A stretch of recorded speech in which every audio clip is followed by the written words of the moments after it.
Coach Weisberg here, and the Birmingham-Southern players. Coach, want to start some comments about the ball game?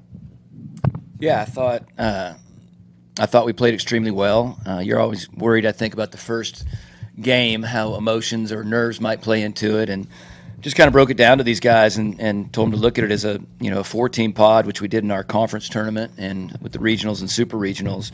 I think scoring first is big, to kind of alleviate some of that, and hopping on him in the first inning really helped, and just a great effort by John Michael on the mound. Normally he pitches second for us.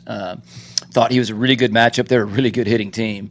And he just pitched a great game for them. But it's kind of what we've done all year. We just played solid. Didn't beat ourselves. Only 4 strikeouts. Kind of stayed on top and loved our approach, loved our enthusiasm. We kind of knew that it was going to be a long day, probably not starting at 7:45. But really excited to be here, and I was really excited about the way the guys played.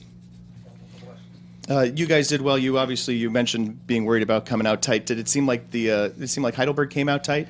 No, I don't think so. Like I said, I think just in general, whichever team I think might have fallen behind and maybe gotten punched first or jabbed first would kind of have those feelings. Whether it's conference tournament player in the regionals, you kind of see that play out throughout, especially in game one. But I don't think they were tight necessarily. I think John Michael just pitched really well. Brian, you're up there, obviously leading off the game, right? And what's it like? What's your approach when you're not only leading off an inning but leading off a game in a big spot like that? Mostly like when I'm leading off a game, it's just being on time, seeing pitches, so I can help out my teammates whenever I come back or whenever it's their time to go up to the plate and hit. So I just try and see pitches, and then if I get my pitch, I try and drive it.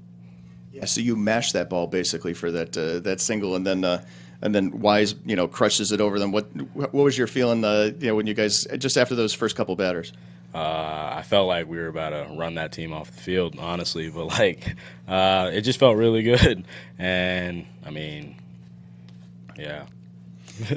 For Cole, obviously, guys didn't quite run them off the field in the first couple innings, but then you came up with the bases loaded in the 5th and hit and clear the bases in that big spot. What did you see? What were you looking for? How did it feel? All that. So that at bat, it was lefty on lefty. Just kind of looking for a fastball out over the plate away. I knew they'd probably spin a couple in front of me, so I just was waiting on that one pitch, and when I got it, I took a hack. Brian, you're standing in the on-deck circle, I assume, something like that when that's going on. What did you see? What was your reaction when everybody was coming around to score? I was really excited, and I was proud of Cole for doing what he normally does, just staying on a ball and driving it to left center field. And, I mean, we couldn't ask much more. We preach it every single day at practice, hard on top. I mean, he got a little under it, but, I mean, there's nothing wrong with that. Coach, what's it like to have, not only, of course, big bats at the top of the lineup, but then have Cole turn it over at the bottom right there? Yeah, no, it's really big. And for the first 35 games of the year, Cole hit leadoff for us and did a great job. And Tyler Wise and Tyler Hamill are 3 and 4 hitters who had great years, but throughout the year they never really on the same weekend hit together. And in the conference tournament and the regional in particular, they really started hitting back-to-back together. And Cole actually missed the Saturday of the regional. It was the regional against the Grange, had food poisoning, and thought he might have appendicitis, so he was out that day. And he put someone else in, and we just said, okay, I know Tyler Wise is not your typical 2-hole guy, and Tyler Hamill isn't a 3, but we just wanted our best bats to have the most at bats. So we slid Brian to the leadoff spot, and to be honest with you, it clicked so well that we kind of left it the way it was. It's not that we don't believe in Cole, but we kind of say, okay, after the first time through the order, we're right back to our old lineup. So, probably would hit ability-wise Cole 7 or 8. But exactly what you said, man, to have him in the 9 now, and it's just our leadoff guy, and it's a great feeling to turn it over to get to the top. All right, John Michael, you've been patient. Thanks. That's a really big hitting team out there, right? That's a team that in Heidelberg that usually likes to just kind of beat opponents into submission. So what were you doing out there, and what was working for you? Well, offense coming out swinging really helped a lot.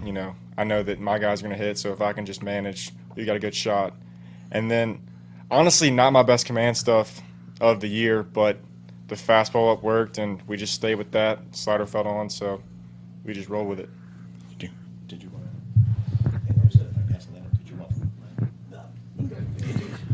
want Coach, talk about the outfield play. We saw players diving for balls and catching them. We saw them going back and reaching out and grabbing them. It seems like your outfield was taking away extra bases from the other team. Yeah, they really were. And I talked to Ray about that before the game. Just, this park plays different than most college parks, especially Division III parks that you see with, the gaps being so big. And one of our strengths is, Brian sometimes is in the outfield, is that we're really athletic out there. And Richie and Luke have kind of done that all year. And it's really, really good to know that you can pitch to contact. And even on days they might struggle at the plate, our philosophy has always been we're not going to beat ourselves. We're going to run our best defensive lineup out there. But, John Mike talked about the hitting, but if that ball falls in the gap and they score 1 or 2 runs right there, I think there's a little more pressure in the game. And that lifted a huge weight off our shoulders, kind of dodging that bullet and, all right, now let's go win this thing. But both Richie and Luke were those are phenomenal catches. They did a great job out there. And it's tough, with this spacious ballpark of even knowing where to position, because you can't relate yourself to the warning track, because it's so deep out there. And I thought they did a good job of moving with counts and fastball and counts, kind of going back a little bit. But, no, those plays were great. And I thought Alfredo at short did a great job. And AJ behind the plate, he's one of the best in the country. And I haven't called a pitch in 6 weeks. And, John Michael throws a great game, and I think he just has all the trust in the world of what AJ is going to call. Coach, it seemed like left fielders had trouble all day for every team figuring out where to position themselves. Yeah, it was really hard, because that short porch is so close, or do I play deep and defend that gap? I thought what you saw in the first couple games was, a lot of us aren't used to playing in stadiums. And, you can't feel the wind on the field because the wind was coming from behind the stadium today. In those early games, you saw left fielders, not thinking it's windy when the wind was blowing pretty good. But when it got above the stadium, I think they had a little trouble misjudging it. And then I think a lot of it is, I thought both those guys earlier today that misplayed it probably could have just turned and run. But I don't think they're used to doing that because they don't play on fields this big. But I think that was the biggest thing, was not playing in the stadium. When the ball got up, they didn't realize how windy it was. Just to talk about how patient, it's in the word patience, but batters saw a lot of pitches today. Like Brian Friend, you had a full count when you hit that leadoff single. How do you guys stay focused when you're in the batter's box like that? You got it. Well, at least in my first at bat, leading off a game, I'm really trying to see some pitches and just so that my teammates can get their timing, so I can get my timing, and. In that first at bat, when it was 3-2, it was a long at bat, but I was really focusing on trying to find the pitch that I could hit the hardest, and it just so happened that I can't remember what pitch it was, but it was the last pitch of the at bat, and it was a long at bat, but it all worked out, and I hit a ball hard, and then we got an inning going. So. And I think for me, it's about hunting pitches. So I'm hunting speeds up there, and so. It's something I've struggled with this year, but I'm getting better at just if they're spinning one in front of me or throwing some sort of off speed, I'm going to take it and I'm going to wait to get that good fastball to hit. So, yeah. And John Michael, this is a 2-part question. So, one, is there a certain song you're singing in your head to just stay calm on the mound when you get those bases loaded, or what's going through your mind when you have to get out of a situation like that? Honestly, just make pitches. I have trust in AJ. He's going to block things in the dirt. He's going to call a good game. So it's really I just think about me versus the batter. I'm trying not to think about what's going on behind me, how many guys are on base. It's just, let me get this guy. So that's really it. And then the second part, is there anything you want to say to the defense that was behind you today?